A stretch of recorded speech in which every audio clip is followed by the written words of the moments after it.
Hello everyone, so I am back with another Valhalla Vents rant video.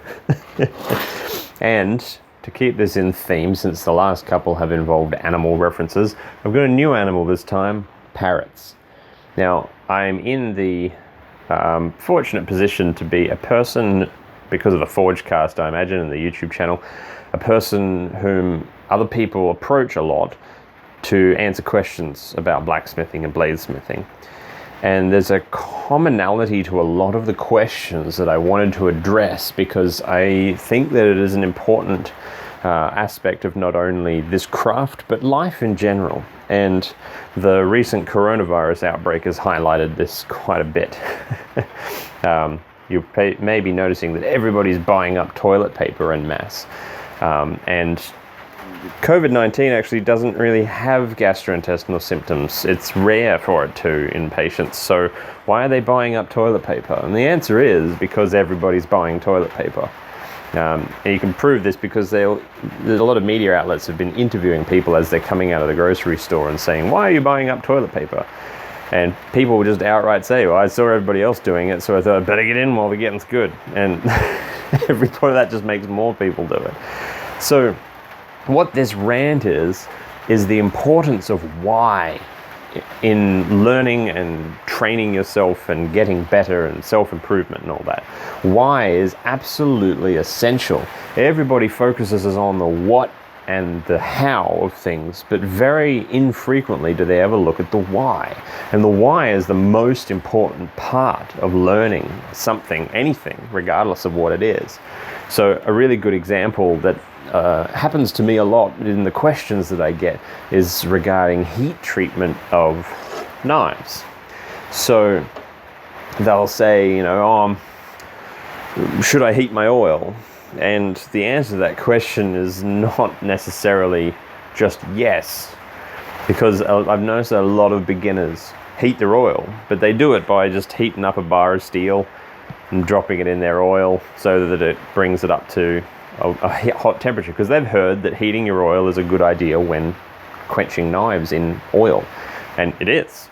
But the answer of why that is much more important to understand than the knowledge that you should, if that makes sense. So just heating your oil, it makes it no different to not heating your oil. Heating your oil to a specific temperature that is ideal for that particular steel that you're using, and then heating it back to that same temperature every time you're going to be quenching that particular steel is the right answer to that question. And I always have to sort of write paragraphs of text back to these people who ask this question because it's important information. Just heating your steel may as well just be room temperature steel unless you live in a cold environment, because variance in temperature makes the entire process of heating your oil irrelevant. You want to heat your oil for consistency, and you want to heat your oil to a specific point to get the ideal quench. So that's one example, but other things about forging technique, if you are just doing what other people do, or you've seen people do in a video without understanding why, you are essentially just being a parrot. And the term is parroting. You've probably heard this term before. It's a commonly used term in English-speaking countries, to parrot something. And it's because you can train a parrot to say, Polly want a cracker, but the parrot has absolutely no idea what it's saying. It's just repeating it and trying to get as close to you as possible in order to get the reaction of you going, oh my God, you spoke, oh, that's so cute. Because, usually then you'll give it a cracker. And then the parrot has no idea what it's saying. It doesn't know anything other than the fact that it sounds pretty much like the thing that you've been trying to get it to say. And people parrot everything else in life a lot, especially when you're beginning. There's a sort of a graph you could put out. It's called the Kruger Effect. You've probably heard this. There's this sort of a graph that goes straight up as you basically your perceived competence in a skill, and then on this level, and then across here is the amount of knowledge that you have in that skill.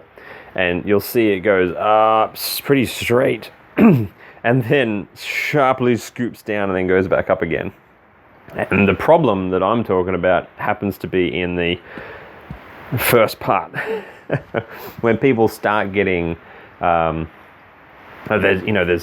probably heard this as consciously competent, unconsciously competent, consciously incompetent, all these sorts of things. And basically people who are suffering from the Dunning-Kruger effect are in that first part of the graph where they actually don't realize how little they know. But they feel like they know a lot about something. So somebody who's going through, and heat treatment's a good example again, somebody who's going through and just following these steps. Okay, I've put some hot steel in my oil to heat it up. I've heated my steel up to critical and then let it cool to touch cool.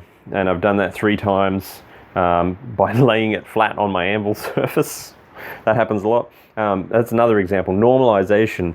Not knowing why you are normalizing means that you will normalize badly a lot. A lot of people, you'll see they'll pull their blade out at post-critical, they'll magnet check it post-critical, and then they lay it on their anvil surface.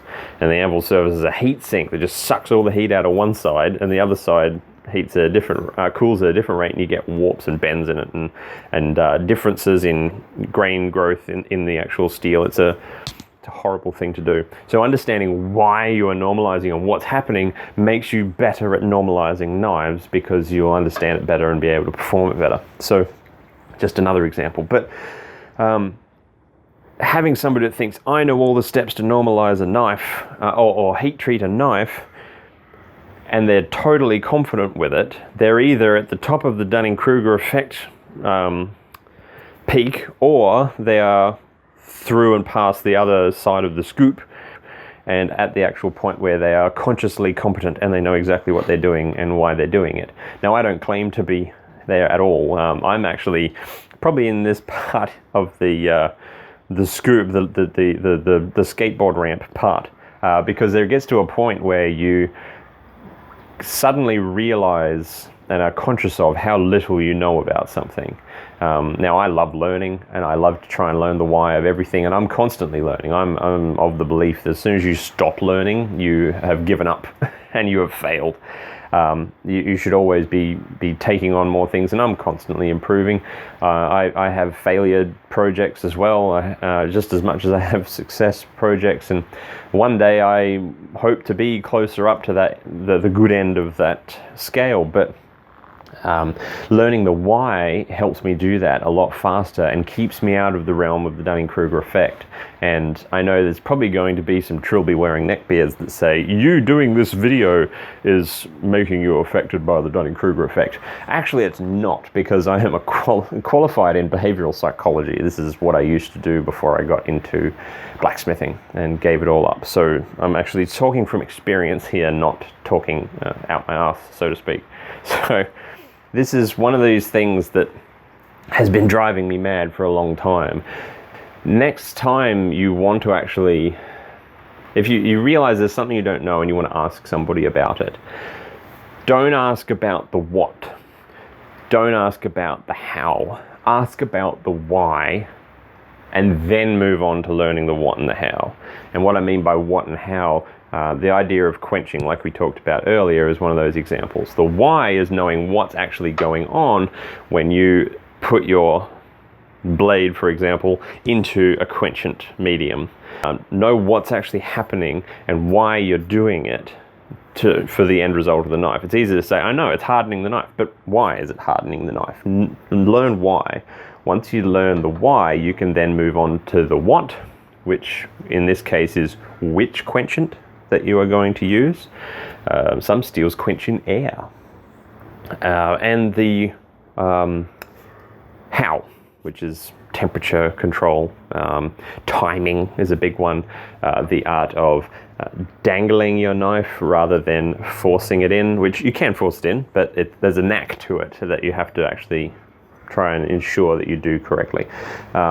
Also post-quench modification, like clamping, things like that, and some stainless steels require quenching between aluminium plates with dry ice being blown into it, things like that, called compressed air. There's different quenchants for different steels, different heat treatments for different steels, and just knowing what is going to lead to confusion. Just knowing how is going to lead to misunderstanding. You have to know the why. So before you're going to ask a question as a beginner in the craft, it's great that you have questions. It's great that you're getting out there and asking questions. Love all of that, don't get me wrong. Absolutely love it. I often have questions and I'm constantly pestering Big Fudge with them because Big Fudge is my font of knowledge that I have access to on tap, and much as it probably drives him insane. But before you ask the question that you have, perhaps consider what the question should be to learn more about the why of what you're asking. Even if it's something like the difference between bending and turning, the difference between the different twists, the difference between why your steel is cracking versus why it's crumbling on you when you try and strike it. You might see them as just two different, two versions of the same thing that's just fallen apart, but those two things are for very different reasons. So think about the why and restructure the question to find out more, to learn more, focus on learning more. And don't just do it in blacksmithing or bladesmithing, do it in everything. There is a why behind everything. And so find out what that why is and you'll have a much better understanding of the world around you. Anyway, rant over, hashtag rant over. And I will, I'll get back to work because I've got a lot to do, but I've got to go out this afternoon, so I've got to try and get it all done before I go. All the links in the description, Facebook, Instagram, Etsy, Patreon, all that good stuff. Links are below. Check them out. It does me a great help when you check those things out and follow me everywhere else. And I'll get back to work and get you a new video soon. I'll catch you all later. Bye. In early spring, when small birds sing and lambkins sport and play, my way I talk, my friends I foresaw.